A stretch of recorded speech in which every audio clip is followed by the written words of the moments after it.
देश में महिला आईपीएस अधिकारियों की कमी नहीं है। हर कोई एक से बढ़कर एक हिम्मत वाली है। इनके सामने अपराधी तो थर-थर कांपते ही हैं। नक्सली और उग्रवादी भी खौफ खाते हैं। तभी तो ये फर्ज के लिए बाहुबली से लेकर सीएम तक से टकराने से नहीं झिझकती है। इनके लिए सबसे पहले फर्ज है, उसके बाद ही कुछ और है। इन महिला आईपीएस को युवा अपना रोल मॉडल मानते हैं। खासकर लड़कियां इनसे काफी प्रेरित हैं। इनके कदम पर वे चलना चाहती हैं, इनके जैसा बनना चाहती हैं। ऐसे में 5 PM के 5 का तड़का में हम आपको आज देश की ऐसी 5 महिला आईपीएस के बारे में बताएंगे जिनकी दबंगता देखते बनती है और ये अपने दबंग अंदाज में ड्यूटी करती है। सबसे पहले बात करते हैं महिला आईपीएस सिमाला प्रसाद की। ये भोपाल की रहने वाली है। अभी ये 32 साल की है तथा मध्य प्रदेश कैडर की अधिकारी है। सिमाला नक्सली क्षेत्र में अपने बेखौफ अंदाज के लिए जानी जाती है। आईपीएस बनने के पहले ये फिल्मों में एक्टिंग भी किया करती थी।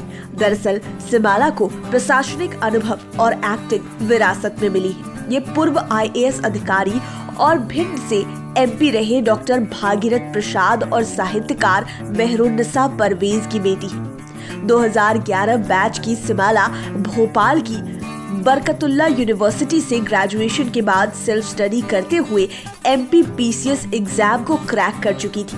तब ये DSP बनी। लेकिन सिमाला का बचपन से IPS बनने का सपना था, इसलिए ये DSP बनने के बाद फिर सिविल सर्विसेज की तैयारी में जुट गई और UPSC एग्जाम को क्रैक कर IPS बन गई। ये रतलाम, डिंडौरी समेत कई जिलों में रहकर नक्सलियों को पानी पिला चुकी है।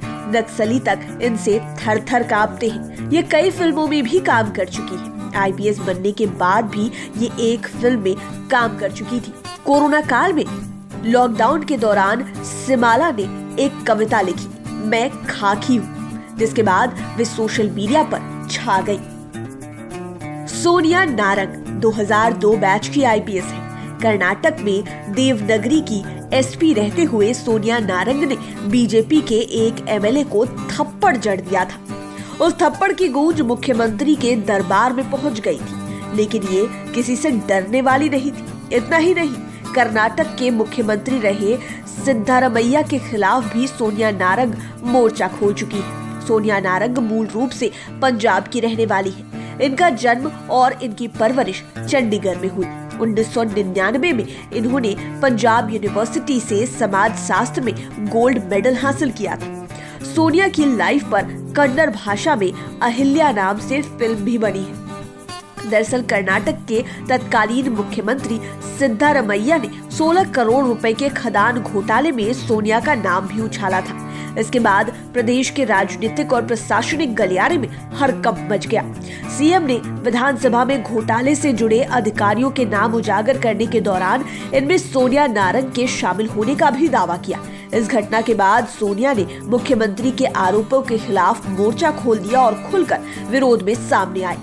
इन्होंने सीएम को चुनौती देते हुए कहा, मेरी अंतरात्मा साफ है, आप चाहे तो किसी भी तरह की जांच करा ले, मैं अपने ऊपर लगे सभी आरोपों को सिरे से खारिज करती हूँ। हालांकि बाद में इस मामले में सोनिया नारंग को क्लीन चिट मिल गई थी। 2018 बैच की IPS अंकिता शर्मा छत्तीसगढ़ की पहली महिला IPS अधिकारी है।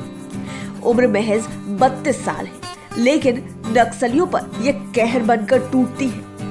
5 माह पहले सोशल मीडिया पर तब ये छा गई थी जब बॉलीवुड एक्ट्रेस रवीना टंडन ने इनकी तारीफ करते हुए इन्हें असली हीरोइन बताया था।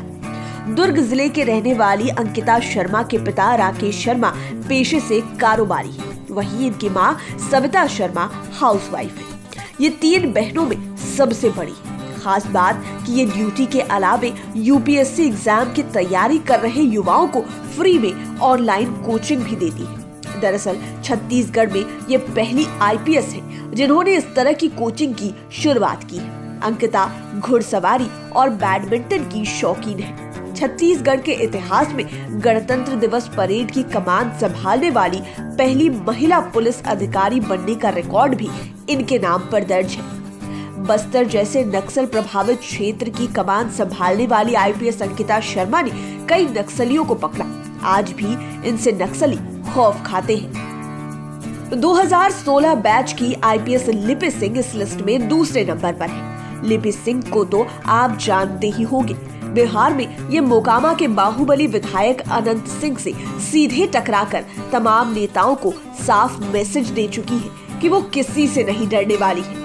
बदमाशों पर तो ये टूट पड़ती है। ये पटना में एएसपी के पद पर रह चुकी है। इसके बाद इन्होंने मुंगेर में पुलिस कप्तान की जिम्मेवारी संभाली और वर्तमान में सहरसा में तैनात है। लिपि सिंह के कड़क तेवर का अंदाजा इसी से लगाया जा सकता है कि इन्होंने मोकामा विधायक अनंत सिंह के खिलाफ कड़ी कार्रवाई की थी, उनके खिलाफ मामला दर्ज किया। इनकी वजह से अनंत सिंह कई दिनों तक फरार भी रहे। बाद में उन्होंने दिल्ली के साकेत कोर्ट में सरेंडर किया। जब लिपि सिंह मुंगेर एसपी बनी तो वहां दुर्गा पूजा में लोगों के निशाने पर आ गई। दरअसल मूर्ति विसर्जन के दौरान भीड़ पर पुलिस ने लाठी चार्ज के अलावा फायरिंग कर दी थी। इसमें एक छात्र की मौत भी हो गई थी। लोगों के गुस्से को देखते हुए इनका तबादला सहरसा कर दिया गया।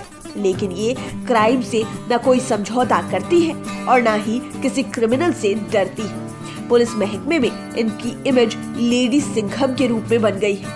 आईपीएस बनने से पहले लिपि सिंह का चयन इंडियन ऑडिट अकाउंट सर्विसेज के लिए हुआ था, लेकिन इनका सपना तो आईपीएस बनने का था। सो इनकी यूपीएससी की तैयारी चलती रही। इस तैयारी में नौकरी बाधा बनी तो इन्होंने नौकरी को बाय बाय ही कह दिया।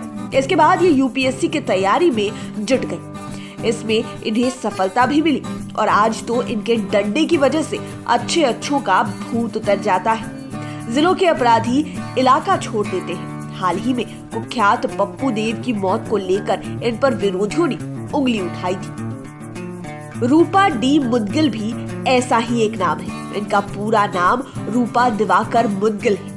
ये कर्नाटक में डिप्टी इंस्पेक्टर जनरल के पद पर रहते हुए यूपीएससी एग्जाम को क्रैक कर चुकी थी। ये ना तो अपराधियों से डरती है और ना ही किसी दिग्गज राजनेता से। आईपीएस रूपा ने तब एआईएडीएमके के सुप्रीमो रहे वीके शशिकला के खिलाफ आवाज उठाई थी। इतना ही नहीं, तत्कालीन सीएम उमा भारती को भी इन्होंने गिरफ्तार कर लिया था।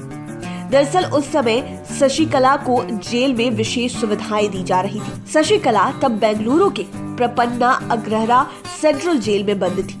रूपा के नाम कई अचीवमेंट है। इनकी दिलेरी के कई किस्से हैं, जिन पर महिलाएं ही नहीं पुलिस महकमे में पुरुष पुलिसकर्मी भी गर्व महसूस करते हैं। 2000 बैच की रूपा के कड़े तेवर का पता इसी से लग सकता है कि 20 साल के करियर में इनका 40 बार ट्रांसफर किया गया है। रूपा की पहली पोस्टिंग कर्नाटक के धारवाड़ जिले में बतौर एसपी के पद पर हुई थी। उस समय अचानक नेशनल मीडिया पर ये छा गई थी जब 2007 में इन्होंने मध्य प्रदेश के तत्कालीन मुख्यमंत्री उमा भारती को गिरफ्तार कर लिया था। इसके एक साल बाद 2008 में रूपा ने पूर्व मंत्री यावगल को भी अरेस्ट किया था। वरीय पुलिस अधिकारी भी इनसे नहीं बचे थे। इन्होंने डीएसपी मासूटी को भी सस्पेंड कर दिया था। उम्मीद है ये वीडियो आपको पसंद आया होगा।